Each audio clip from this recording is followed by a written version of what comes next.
Why is spirometry used to diagnose COPD versus asthma?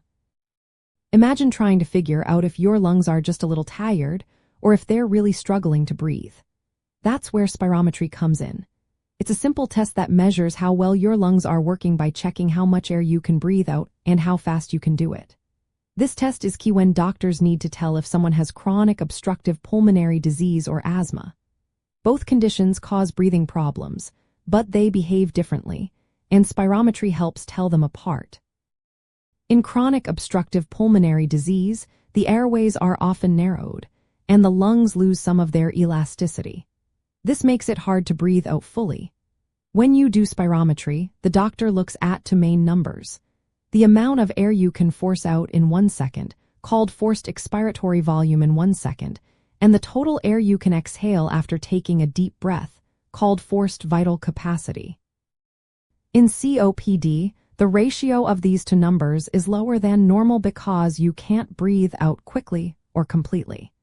Even after using medication to open the airways, this ratio usually stays low, showing that the airflow limitation is mostly permanent. In asthma, the narrowing of the airways is often reversible. During spirometry, the doctor will see a low ratio similar to COPD, but after giving a bronchodilator, a medication that relaxes the airway muscles, the ratio often improves significantly. This quick improvement indicates that the airway narrowing was temporary and can be reversed, which is a hallmark of asthma. Doctors always perform spirometry after giving a bronchodilator when diagnosing COPD. If the ratio remains low after the medication, it confirms that the airflow limitation is permanent, pointing to COPD. If the ratio improves a lot, it suggests asthma. Other lung tests can also help. For example, measuring total lung capacity and residual volume can show if the lungs are overinflated, which is common in COPD.